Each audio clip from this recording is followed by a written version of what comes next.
নমস্কার সকলকে। আমি জয়স্মিতা কুণ্ডু। আজকে থাম্বনেল দেখে তো বুঝেই গেছেন যে আজকে কি নিয়ে কথা বলবো আমরা।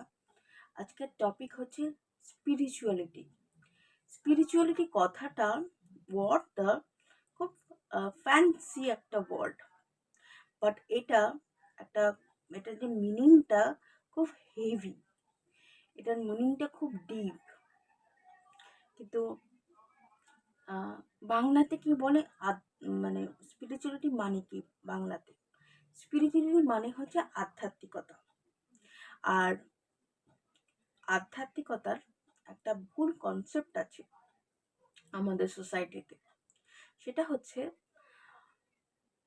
বুড়ো বয়সে লোকে আধ্যাত্মিকতা করে। যে আপনি আধ্যাত্মিকতা বলতে আপনি ইউনিভার্স বলতে পারেন, বা ডিভাইন এনার্জি বলতে পারেন, বা সুপ্রিম পাওয়ার, যেটা আমরা বলি গড। যে কোনো ধর্মের গড হতে পারে, কারণ আমরা তো আবার গডকে আবার ভাগ করেছি না। হিন্দু ধর্মের গড, খ্রিস্টান ধর্মের গড, মুসলিম ধর্মের গড, বৌদ্ধ ধর্মের গড, শিখ ধর্মের গড। আমরা গডেরও আবার ভাগ করেছি। ওর ইয়ে হচ্ছে ওই ঘর, মানে শিব শিব ঠাকুর হচ্ছে মানে হিন্দু ধর্মের গড। আবার জিসাস ক্রাইস্ট হচ্ছে খ্রিস্টান ধর্মের গড, বা বৌদ্ধ বৌদ্ধ হচ্ছে বুদ্ধিস্ট ধর্মের গড। এরকম বিভিন্ন ধর্মের গড। তো যেটা হচ্ছে স্পিরিচুয়ালিটি মানে আধ্যাত্মিকতা, সারা জীবন যা পাপ করেছি, মানে শেষ বয়সে এসে সারাদিন চ্যান্ট করব, মানে ভজন করব আর মন্ত্র উচ্চারণ করব, ভগবানের আমার সব পাপ ধুয়ে যাবে। এটা হচ্ছে আমাদের কনসেপ্ট আধ্যাত্মিকতা। আধ্যাত্মিকতা মানে কিন্তু এটা নয়।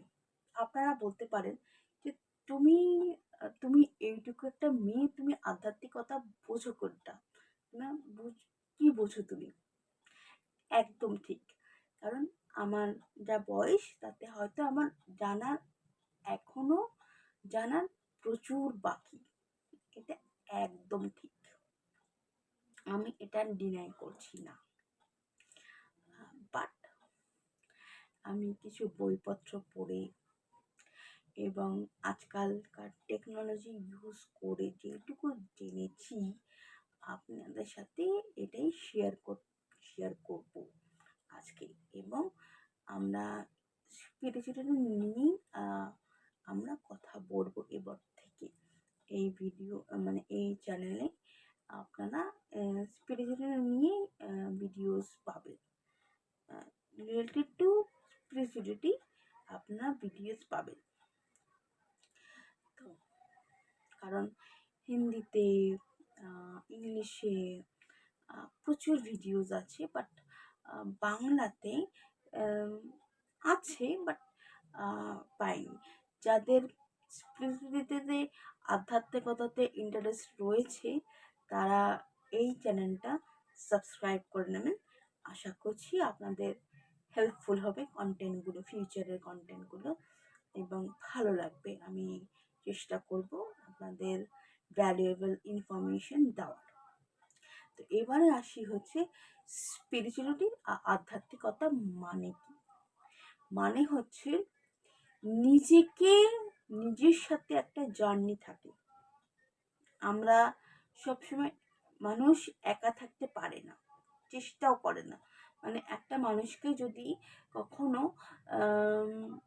একটা মোবাইল ছাড়া, মোবাইলও দেবেন না, একটা ঘরের মধ্যে ছেড়ে দেন, সে পাগলের মতো করবে, পাগলের মতো করবে। কতক্ষণে কেউ আসবে বা মোবাইলটা পাবো? কিছুর সাথে একটা এনগেজ থাকতে হবে।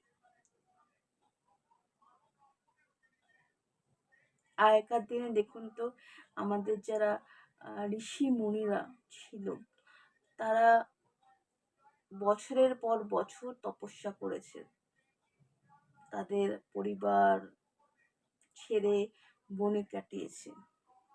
বা মডার্ন এজে মংসরা তবুও বাড়ি পরিবার ছেড়ে হয়তো যায় মনাস্ট্রিতে, আর সেখানে তো তাদের বন্ধু বান্ধব হয়, কথা বলার লোক থাকে। বাট আগেকার দিনে যেটা হতো সেটা এখন আর হয় না। আগে প্রচুর মানে কঠিন তপস্যা করতো সুপ্রিম পাওয়ারকে পাওয়ার জন্য।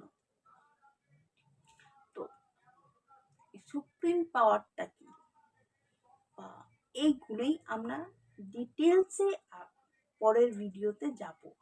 একদিনের পুরোটা কভার করবো না, আজকে শুধু বলবো স্পিরিচুয়ালিটির মানেটা কি। তো সেটা হচ্ছে, বললামই আপনাদেরকে, নিজের সাথে নিজের একটা জার্নি সবার প্রয়োজন। নিজেকে চেনার, নিজেকে, আমি অন্যকে চেনার চেষ্টা করি কিন্তু নিজেকে চেনার চেষ্টা করি না।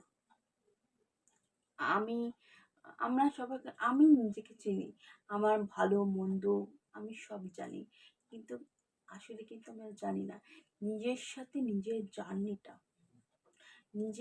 নিজেকে চেনার যে ওয়েটা, আমার পারপাস কি। মানে আমরা পারপাস মানে কি বলি, আমরা মেটেরিয়ালিস্টিক ভাবি আমার হচ্ছে, আমি একটা জব হচ্ছে আমার পারপাস লাইফে, সেটা তো এক্সিস্টেন্সের জন্য। বাট অ্যাকচুয়ালি আমার পারপাসটা কি লাইফে, সেটা সেটা হচ্ছে স্পিরিচুয়ালিটির মেইন উদ্দেশ্য। মানে স্পিরিচুয়ালিটি কীভাবে পাওয়া যায়, নিজের সাথে একদম মেডিটেশন, মাইন্ডফুলনেস এগুলো করে পাওয়া যায় হচ্ছে স্পিরিচুয়ালিটি। বা মেডিটেশন করেই পাওয়া যায়, মাইন্ডফুল করেই পাওয়া যায়।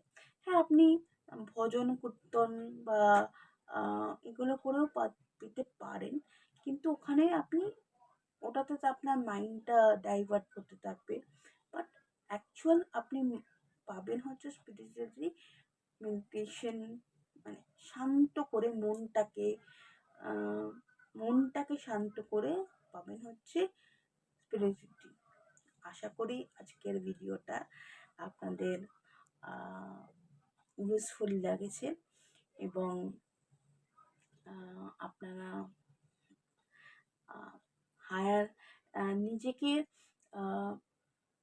মানে মেডিটেশন আমাদের শুধু যে